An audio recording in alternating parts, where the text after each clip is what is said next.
Баршаға ассалаумағалейкум. Өткен жылы үлкен сұранысқа ие болып, өзінің бюджетті сериядағы қарсыластарын шаңында қалдырған Samsung Galaxy A51 және A71 смартфондары болды. Дәл қазір көріп бастаған видеоңыз сол смартфондардың осы жылғы жап-жаңа түрлері Samsung Galaxy A52 және A72 смартфондары жайлы болады. Менің ойымша бұл смартфондар осы жылғы сатылым бойынша рекордты жаңартады. Ал ендеше кеттік.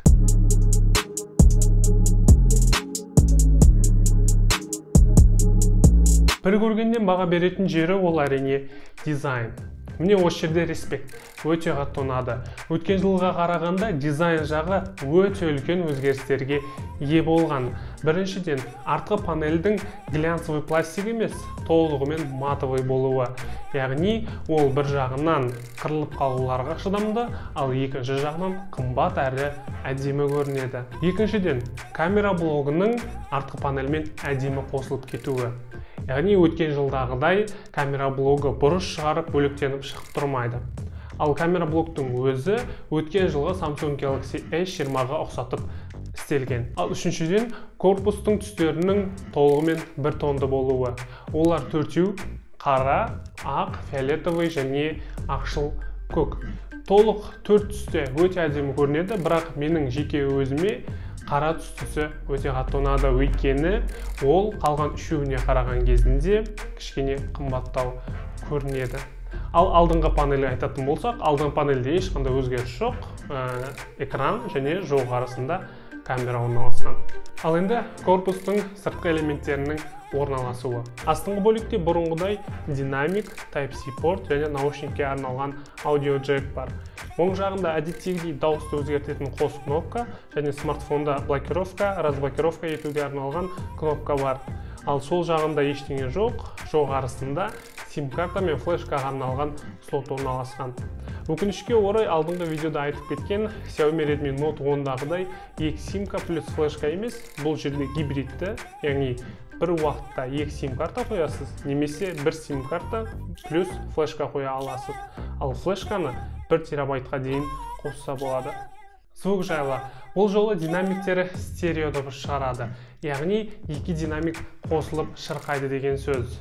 Бұл жайлы айтудың керегі жоқ, жай ғана тыңдап көріңіздер.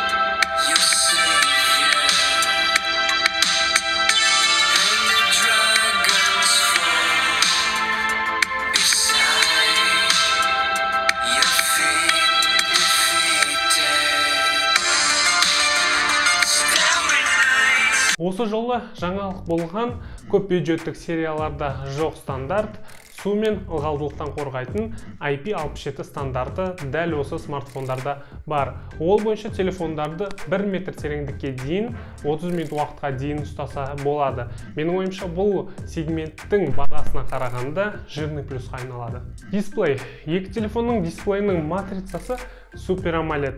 Ал өлшемдері бойынша Samsung Galaxy A52 6.5 дюймді, ал A72 6.7 дюймді. Екеуінің де разрешениелері Full HD, яғни 1D.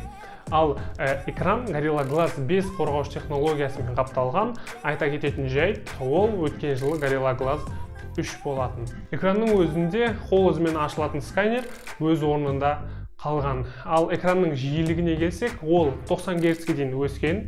Бірақ өз қалауыңыз бойынша оны 60 Гц-ке дейін түсіре аласыз, яғни батареяны үнемдеу үшін.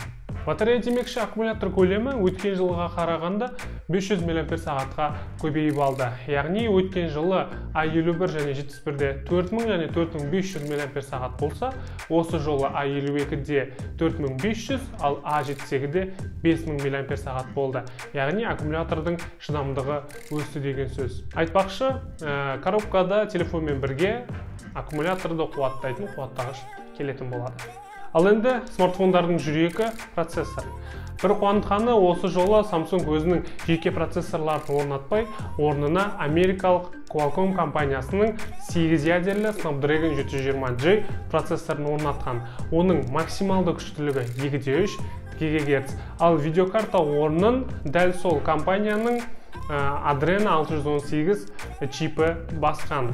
Оперативкалары A52-де 4, 6 және 8 гигабайтты, ал A72-де 6 және 8 гигабайтты. Негізгі жадына келетін болсақ, ол екеуінде де бірдей, яғни 128 гигабайтты және 256 гигабайтты болады. Жаңа процессордың қандай істейтінін және алдыңғыға қарағанда қаншалықты күшті екенін келесі зерттеу нәтижелерінен көре аласыз.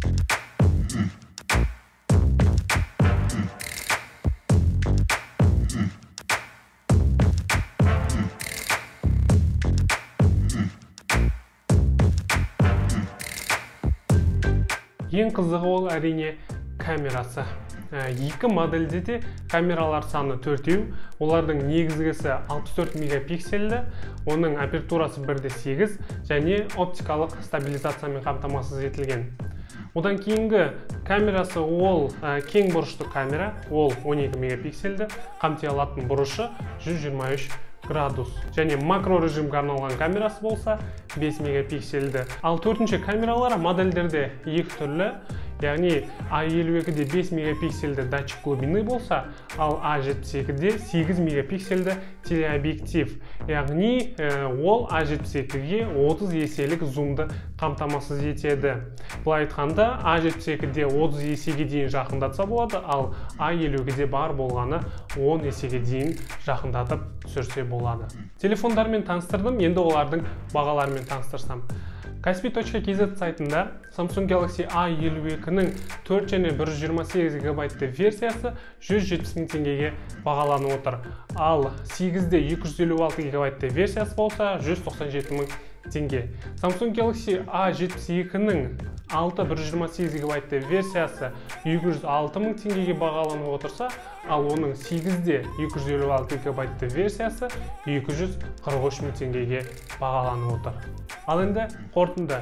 Менің ойымша бұл линейка өте сәтті шықты, маған өте қатты ұнады, бірақ бағасы жағынан кішкене қымбаттау. Менің ойымша бұлардың ішіндегі ең тиімдісі және алуға тұратыны ол Samsung Galaxy A52-нің 4-те 128 гигабайтты версиясы.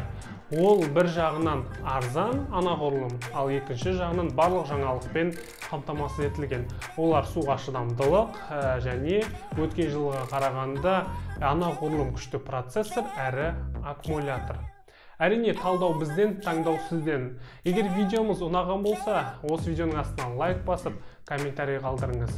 Және алдағы обзорларды өткізіп алмау үшін каналға подписаться етіп, және колокольчикті басып қоюды ұмытпаңыз. Келесі кездескенше, қош, сау.